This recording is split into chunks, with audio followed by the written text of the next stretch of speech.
Mas eu queria começar até, Gabi, falando sobre essa percepção que as pessoas na Ucrânia tinham do conflito. Inclusive a embaixada brasileira.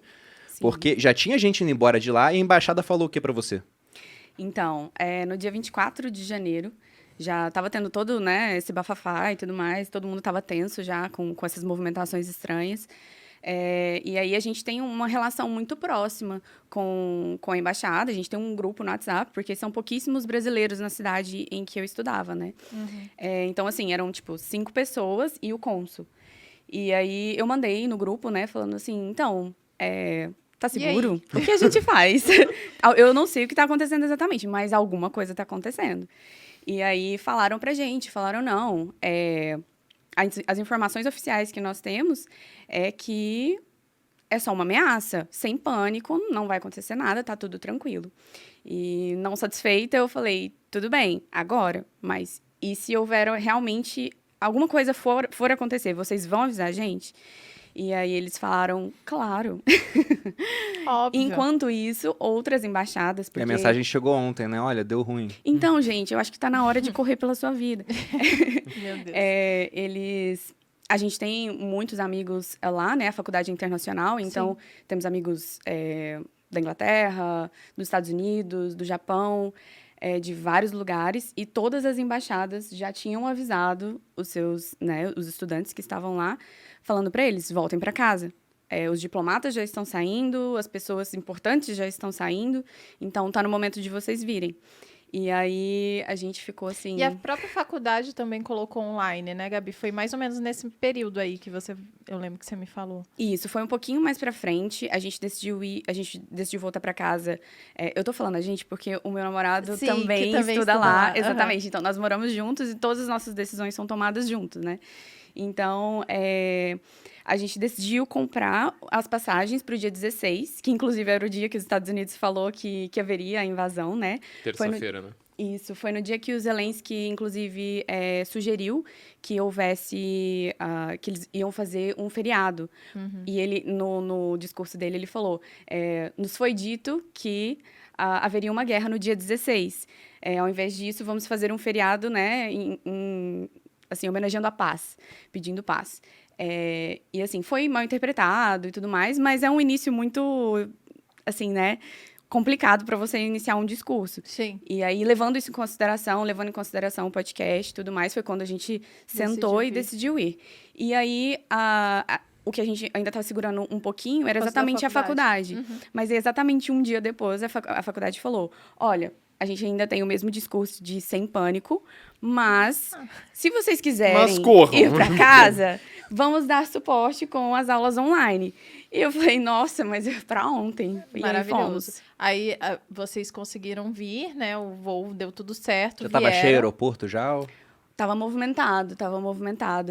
A gente até levou um susto, assim, porque teve algo sobre um seguro, eu não sei os termos corretos, mas alguma coisa de uma seguradora que estourou lá e falaram que muitos voos foram cancelados. Foi uma empresa alemã, na verdade, só que cancelou. E a gente ficou, meu Deus, já deve ser alguma consequência, né? Será que a gente não vai conseguir sair mais?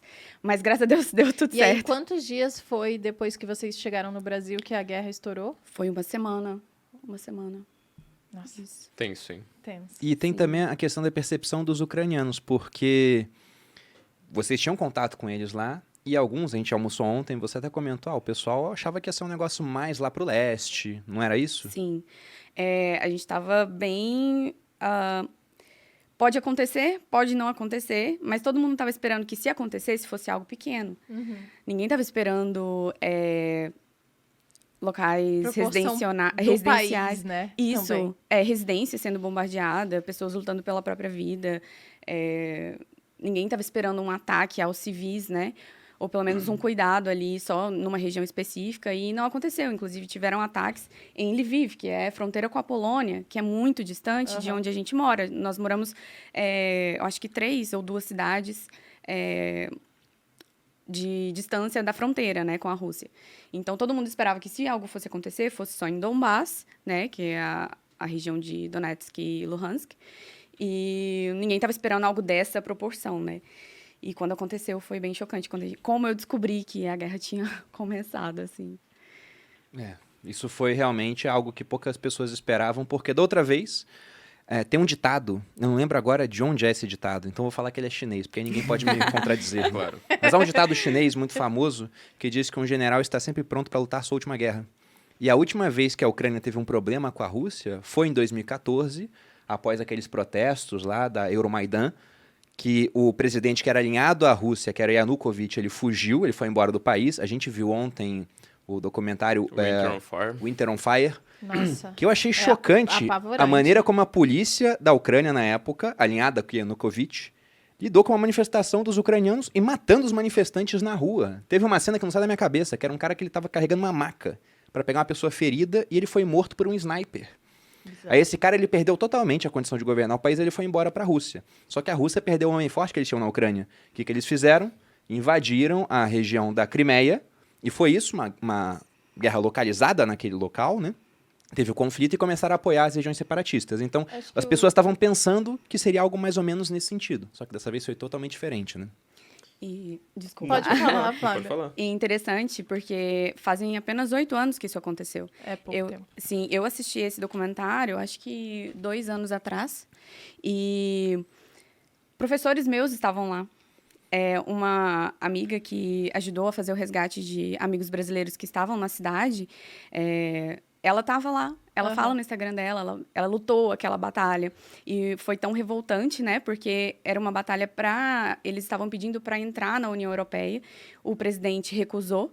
E aí eles ficaram revoltados. Porque, então, assim, era uma manifestação de jovens. Pacífica. Isso. Eram jovens pedindo para terem uma oportunidade de futuro melhor, né? Porque a gente sabe que a União Europeia proporciona várias coisas.